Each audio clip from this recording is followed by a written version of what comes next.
Folks, yesterday, I don't think it's an exaggeration to suggest that we took a monumental step forward as a nation.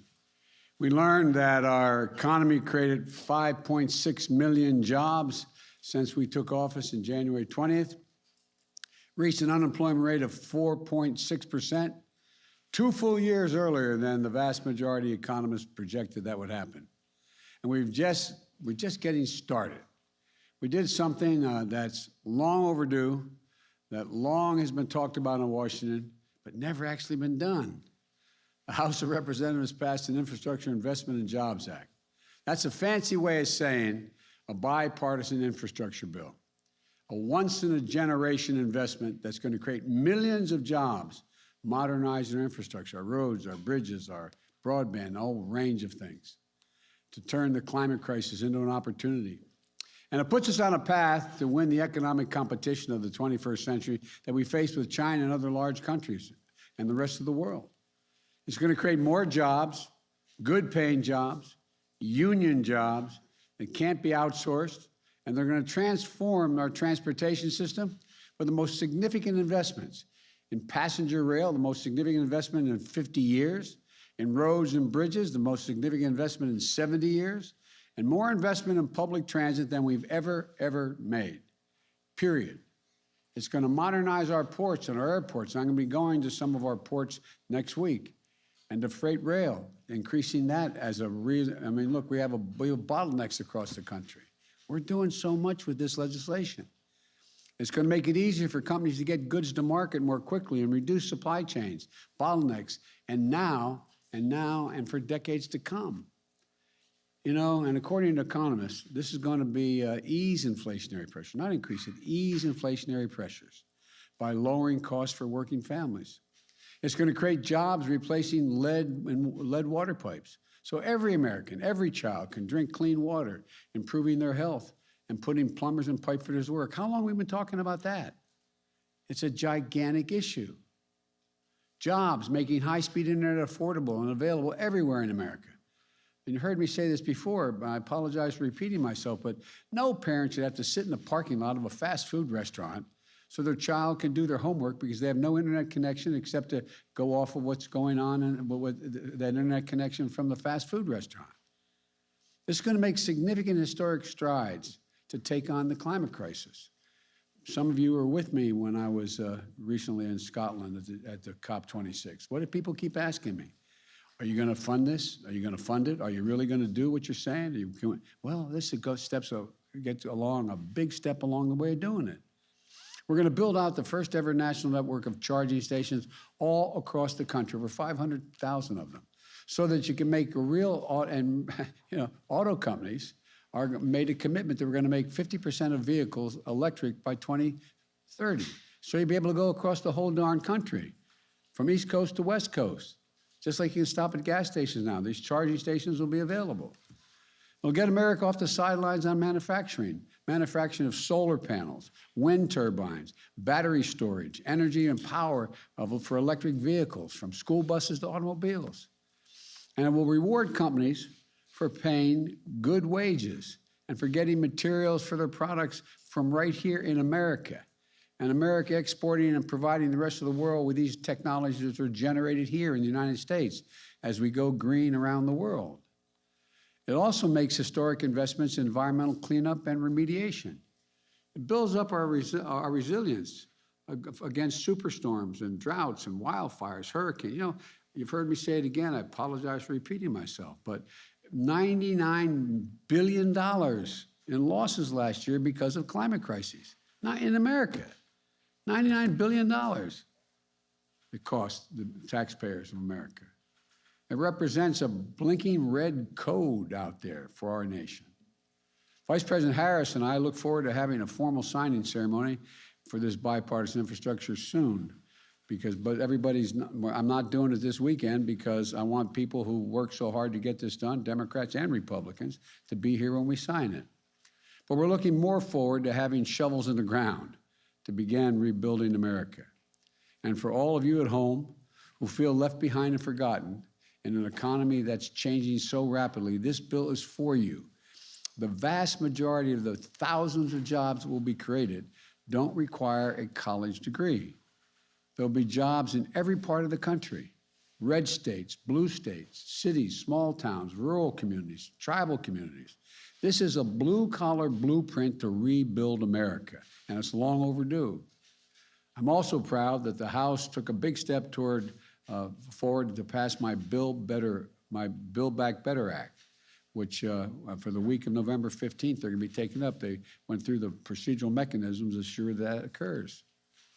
Let me be clear. We will pass this in the House, and we'll pass it in the Senate.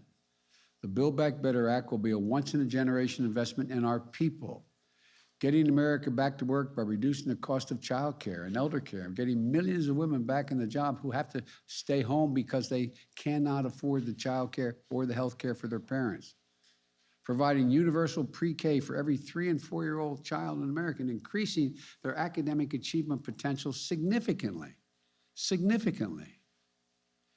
making health care more affordable, lowering prescription drug costs, the tax cuts for working people and the middle class so that folks have just a little, I know you're tired of hearing me say, my dad used to always say, as a middle class guy, we just need a little breathing room, It's going to reduce child poverty in this country, by the way, by 50%. We're already on track to do that with the child tax credit we passed in our last piece of legislation.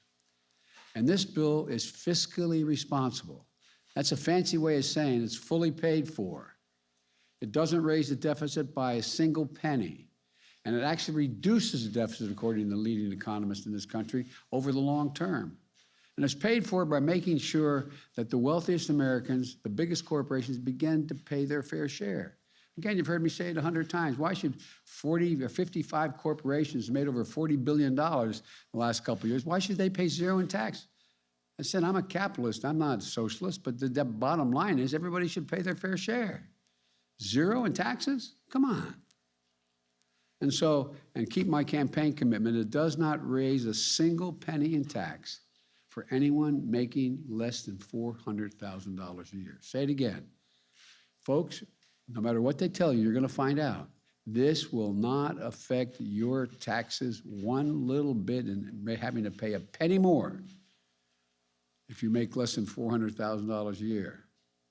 Independent experts have concluded that these bills are the highest value investments that we can make to grow the economy.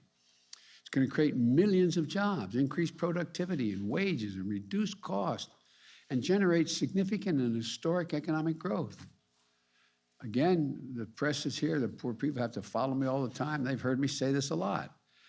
We got out of the blue a couple weeks ago a letter from 17 Nobel Prize winners in economics, and they determined that it will ease inflationary pressures, not create them, ease them, ease those pressures.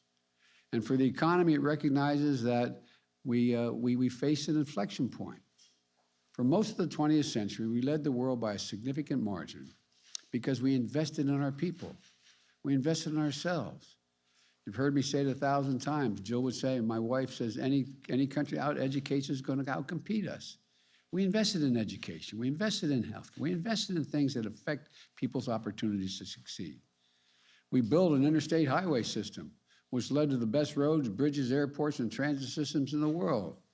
These are the arteries of commerce that move goods from coast to coast quickly. That's why people decide to build facilities here in the United States. We empowered our companies to outcompete the world. And we created jobs and untold opportunities for our people to travel, to live, and to work. But somewhere along the way, we stopped investing in ourselves. We stopped investing in our people. And we've risked losing our edge as a nation. I don't even think it was conscious, but that's just what's happened. And China and the rest of the world are moving to catch up, in some cases, in certain areas, move ahead. Our infrastructure used to be rated the best in the world. Today, according to the World Economic Forum, we rank 13th in the world. The United States of America ranks 13th in the world in infrastructure. Come on. We used to lead the world in education achievement. Now, the Organization for Economic Cooperation and Development, the OECD, ranks America 35th out of 37 major companies when it comes to investing in early education for childhood education and care. Think about that. Those of your parents know You start kids early. You give them the basis. You give them the material to be able to go on. It's simply unacceptable that we ranked 35. We're now turning it around in a big way. Any single element of this plan would be a fundamental change in America. But taken together, they're truly consequential. Again, I have more to say about this soon, but when we have the bill signing, I'll be able to thank everyone in the Senate and the House for their leadership. I hesitate to start now. I'll leave somebody out, and I want to make sure everyone who is part of this gets credit for it. But for now, I want to quickly thank members of the House who worked so hard to get some of this done. Speaker Pelosi, Steny Hoyer, Jim Clyburn, progressive leaders, moderate leaders, Democrats, Republicans. They in fact worked together. It was like, as I saw, someone told me in my staff this morning that on one of the programs this morning, they said, well, the sausage is made. It is a process. You all know it. You're all pros. You cover it. The American people have made clear one overwhelming thing, I think, and I really mean it. All the talk about the elections and what do they mean, and everything. They want us to deliver. They want us to deliver. Democrats, they want us to deliver. Last night, we proved we can. On one big item, we delivered. I want to close with this. For much too long, working people in the middle class of this country have been dealt out of the promise of America. That sounds like hyperbole, but I really mean it. Some of you may remember when I ran, I was legitimately, it's appropriate to be criticized. I'm not complaining about being criticized, but when I said I was running for 3 reasons. One, to restore the soul of America, bring back some decency and honor in the way in which we dealt with one another. The second reason was to rebuild the backbone of the country, the middle class. The wealthy are value added to the country, but they didn't build a country. Hard-working middle-class folks are the ones that built this country. They're the ones that built the middle class. They're the ones that built the backbone of the country. And what I decided to do was I said we have to begin to build the economy from the bottom up and the middle out. Well, folks, that hadn't been the case. I'm so tired about trickle-down economic theory that I'm trickled out. The idea that, and I asked the rhetorical question, when the middle class has done well, when are the wealthy when any time has the wealthy not done extremely well as well? I mean, come on. We got to give working folks a real chance, a chance. And so, folks, there's an awful lot more to say about this, but today, I think, has just been a good day. It's time to deal folks back in. As you've heard me say it again, I make no apologies for it. These bills, in fact, are the 2 bills we're talking about, the Build Back Better bill, which we're going to be working on now, and this bill, are all designed to give ordinary people a fighting chance, to begin to sort of level the playing field just a little bit, not punish anybody. I've long said it's never, ever been a good bet to bet against the American people. Never. And that what it really means is bet on the American people. Give them a shot. Give them a shot. That's what these plans do. They bet on average Americans. They believe in America. They believe in the limitless capacity of the American people. If you look at the history of the journey of this nation, what becomes crystal clear, not a joke, given half a chance, the American people never, ever, ever, ever, ever, ever let their country down. We're about giving them a full chance this time. And when we do, there's going to be no stopping us. I truly believe that 50 years from now, folks are going to look back and say, this was the moment, this was the period, this year and the next couple years, when America decided to win the competition of the 21st century, to get in the game full bore. So my message to all the American folks is, let's get to work. Let's get this done. God bless you all, and may God protect your troops, and I'll take a few questions. To what extent did the election results help propel this bill to the finish line? And how were you able to bridge the gap last night between moderates and progressives? Well, I'm not being facetious with the answer I'm about to give you, but I don't, I'm not going to be a prognosticator and make a judgment on how the election could or would have been different. Each state is different, and I don't know. But I think the one message that came across was get something done. It's time to get something done. Stop talking. Get something done. And so I think, again, that's what the American people are looking for. And I think it's a legitimate, and when you ask how we were able to bring things together, well,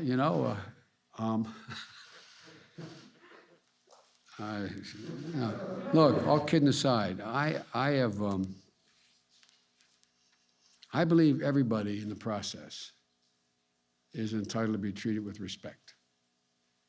And I've been doing this kind of thing, doesn't mean it's not all me, but I've been doing this thing my whole life.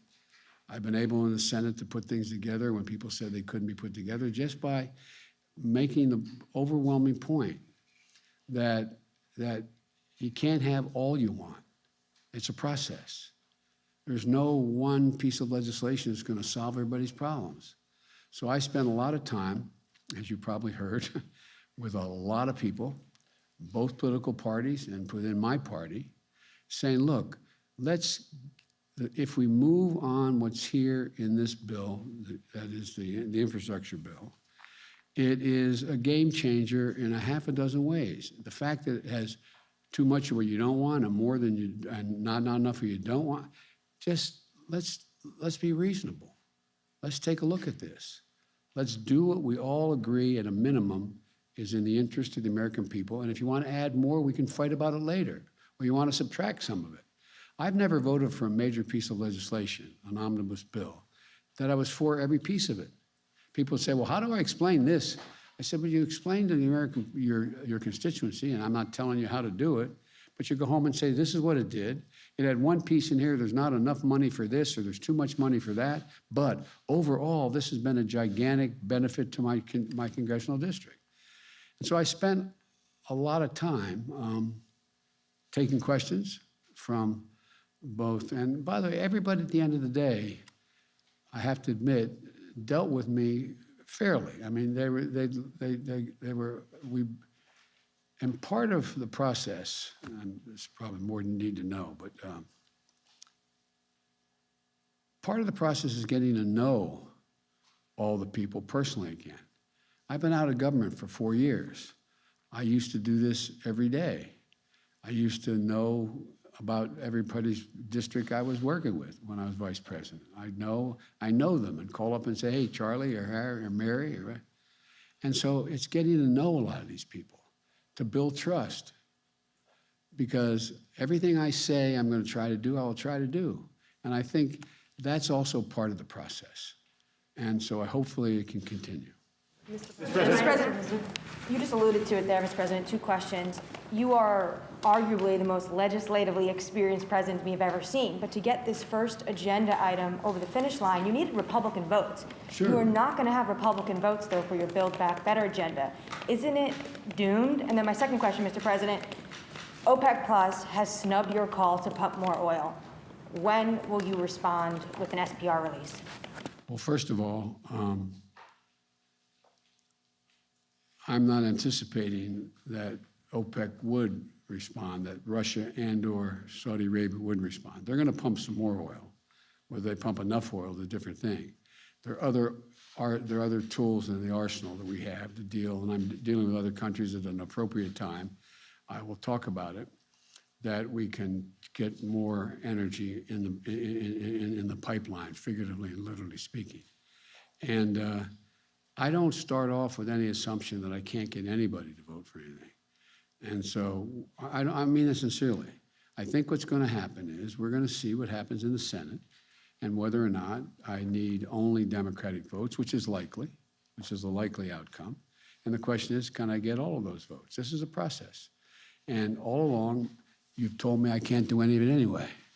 From the very beginning. No, come on, be honest, okay? You didn't believe we could do any of it. And I don't blame you. Because you look at the facts, you wonder, how is this going to get done? But I think there's a dawning on the part of a lot of people, hold elective office, that if you get some of this done, things are better for them as well as everybody else. And I'm sure there's some calculations saying, well, if Biden gets this other bill, then he's going to be moving too fast and it's going to hurt, the Democrats are going to be doing too well.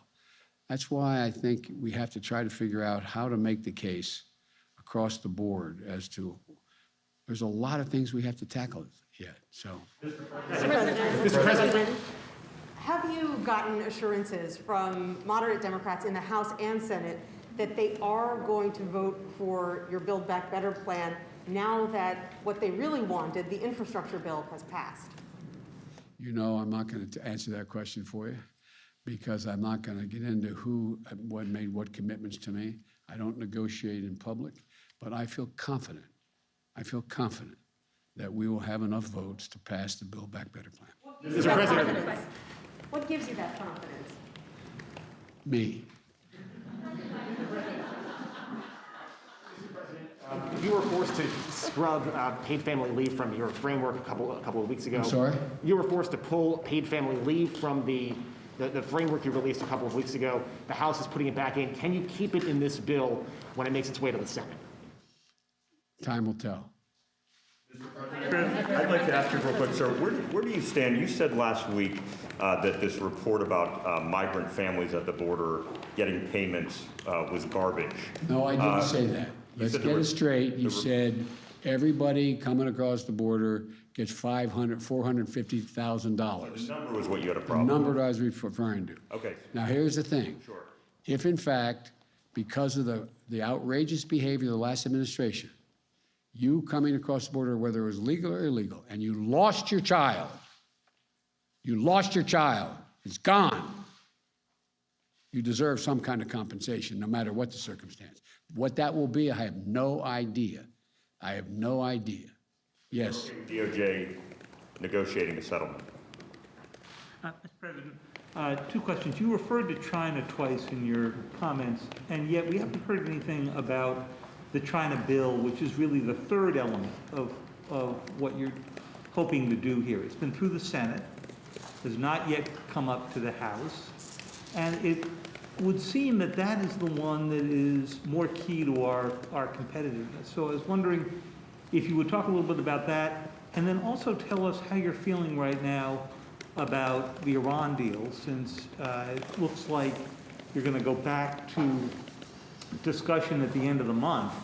But the Iranians have made it pretty clear at this point they plan to rip up most of what was done so far. So are you into your plan B at this point? I'm not going to comment on Iran now. And the China bill you're referring to, everything in good time. We got to get this through. The next thing is Build Back Better. So when do you plan to do that? Well, in order. I'm going to take one more question and then Mr. President, can I follow up on paid leave, Mr. President? Sir, may I follow up on paid leave? Mr. President, Democratic Congresswoman Abigail Spanberger said of your presidency this week, nobody elected him to be FDR, they elected him to be normal and stop the chaos. How do you view your mandate after Tuesday's election losses for Democrats, and is she wrong? Well, Abigail's a friend. We had a long talk. She joked and said, and I have a picture, she said, I have a picture of Roosevelt hanging in my office, her office, okay? I don't intend to be anybody but Joe Biden. That's who I am. And what I'm trying to do is do the things that I ran on to do. And look, people out there are ordinary, hardworking Americans, are really, really been put through the ringer the last couple years, starting with COVID. COVID has disrupted almost every family one way or another, whether it's wearing a mask or losing a family member. 750,000 plus Americans dead? 750,000. And so people are worried. People are also worried about, coming up, they don't, understandably. Why is the price of agricultural products, when I go to the store, why is it higher? Like, for example, if we were all going out and having lunch together, and I said, let's ask whoever's in the next table, no matter what restaurant we're in, have them explain the supply chain to us. Think they'd understand what we're talking about? They're smart people, but supply chain. Well, why is everything backed up? Well, it's backed up because the people who supply the materials that end up being on our kitchen table or in our life, guess what? They're closed those plants because they have COVID. They're not, and so it's a complicated world that people are facing. We've never faced anything like this before. I mean, I'm not saying it's the worst of every time in American history, but we never faced anything this sort of defiant of understanding of what's going on. And you can understand why people are upset. And whether you have a PhD or you're working, in a restaurant, it's confusing. And so people are understandably worried. They're worried. And so all I can say is what I'm going to try to do is explain to the American people as best I can. And by the way, you all write for a living. I haven't seen any one of you explain supply chain very well.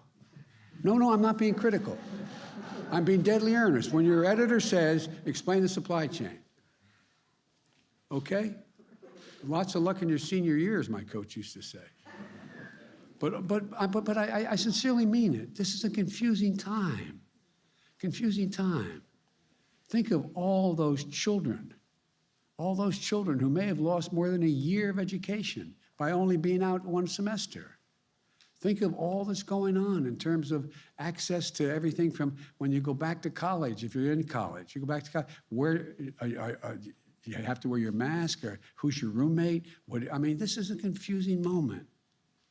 And it seems to me that my job as the President of the United States is to try to figure out, myself as well, what is most needed to put people at ease and let them know there's a way through this. There's a way through this. The world has never been here before. That sounds like hyperbole, but think about it. Think about it. This truly is one of those inflection points in history. All the pieces on the board are moving, both in terms of the relationships among and between nations, as well as the pieces of what employment future people have. How do we do this? And so this is a confusing time, but I promise the American people, I have one focus. How do we give you some breathing room? How do we get you to the point where we take pressure off you so you can begin to get back to a degree of normality and we move to a different place? And this time when we move, and by the way, everybody internationally uses Build Back Better now. When I used the phrase initially, people looked at me like, Build Back Better.